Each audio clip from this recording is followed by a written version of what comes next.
I'm applying for the Chase Inc. Business Preferred credit card, so you can see the card details and the application process. And over the past year, of all the credit cards that I have applied for, this is the one that I'm most excited about. We'll go over the card details and then I'll discuss why I'm applying for it, and then we can get into the application process. So this is a business card. It's not a personal one, and it is going to fit in perfectly with my business and the spending that I do, and it only comes with a $95 annual fee. The new card member offer sits right now at 100,000 Chase Ultimate Rewards points when you spend $8,000 in the first 3 months. This spending requirement of $8,000 was reduced from $15,000 to spend in the first 3 months.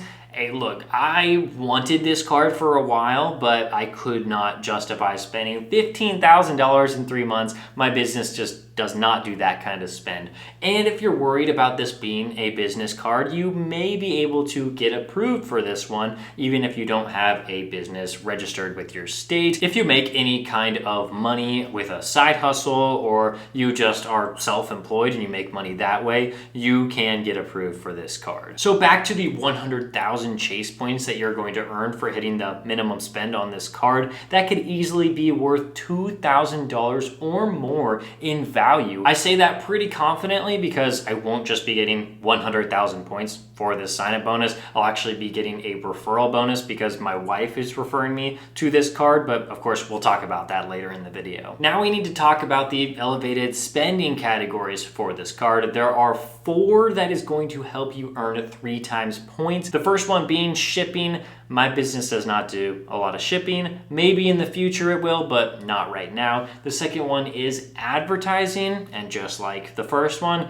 we don't do a whole lot of advertising, but hopefully this business continues to grow and we will do more advertising in the future. The third one is internet, cable, and phone services. This is pretty cool, but my business partner just got the Chase Business Inc. Cash card that actually gets 5 times points per dollar when you use it for this exact category. So we'll just use the Inc. Cash for this, and the Inc. Preferred will probably not have any role in this. And the fourth 3 times point earning category is travel, and that is perfect for me because I do a lot of international travel, and so I can basically just use this card for anything. I mean, Chase has a very broad category for travel. I mean, you can use it for airfare, you can use it for taxis, buses, trains. There's so many ways you can earn 3 times points with this card, and I just think that is so great because right now, the best card that I have for travel in terms of just broad travel categories is the Chase Sapphire Preferred, where I earn 2 points per dollar. When you scroll down on this page a little bit, you are going to come across this that says you get 25% more value when you use your points through the Chase Travel Portal. This is a very simple and easy way to redeem your points, but you will not get maximum value when you choose to do this. If you do it, that's okay. I'm not going to judge you for doing that. But like I mentioned with the 2 cents per point valuation that I get when I was talking about the sign-up bonus that I didn't get into too much, well, let's talk about it here. If you transfer out your points to travel partners, then you can get that 2 cents per point valuation. So instead of getting $1,250 worth of value out of the 100,000 points, you can actually get $2,000 worth of value when you use your points wisely with travel partners. When we scroll down to the bottom of the page, there's a few things here. There's one for no foreign transaction fees. That's fantastic. And there's a section for travel and purchase coverage here. So I'm going to click on that, and it's going to pull up all the different ways that you can get like travel insurance, or you can get primary car rental insurance, or you can get purchase protection, extended warranty. It's all there. Those are all the card details, and I'm a huge fan of it. So here's why I'm applying for this card. Well, reason number one, this is a business card.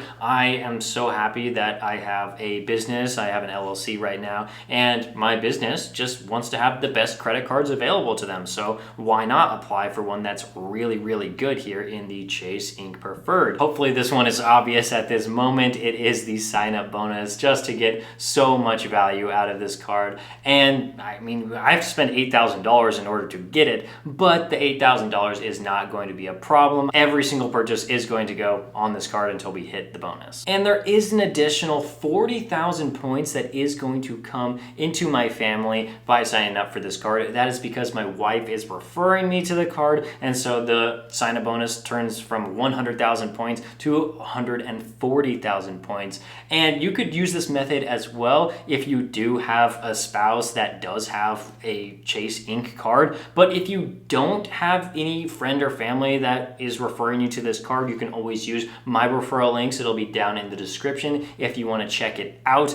Every single point that I make from referral bonuses is going directly back into the channel to make it better. And so by doing so, you'll be helping out everyone. And with that said, let's go to the application process. So if you were the one applying for this card, you would just go to that referral link if you're choosing to use mine, and you would click on Chase Business Inc. cards, and you'll pull up a screen that looks identical to mine. This Chase for Business website is going to have the 4 Inc. cards for you to check out and see if you want to apply for them. They have the Chase Inc. Business Premier right here, the Chase Inc. Business Unlimited, Chase Inc. Business Cash, and if you scroll over, you can get to that Chase Inc. Business Preferred. We'll put that in the middle right there, and the top thing that it's going to say is 3 times on shipping, travel, and more. There's that Apply Now button. The Inc. Business Preferred card is going to pop up right there for you to look at. Make sure you're applying for the right one. Now let's go over the details of the application, and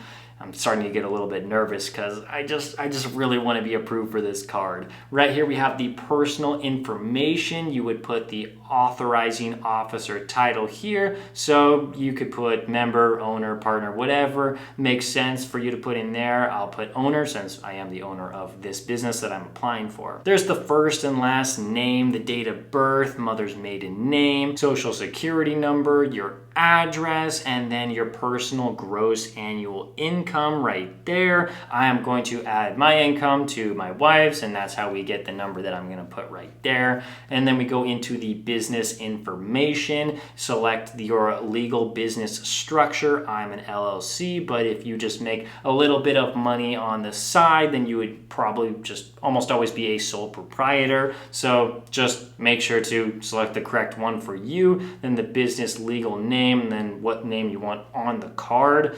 And then you keep going. If you have a doing business as or DBA, you would put that. I do not. I would just select no. And then here is with the tax ID type. You can put your EIN if you are an LLC. I have an EIN, and that's how I got my business bank account. I would put that right there. But if you're a sole proprietor, you might opt to do a social security number, but I'll stick with the EIN for myself.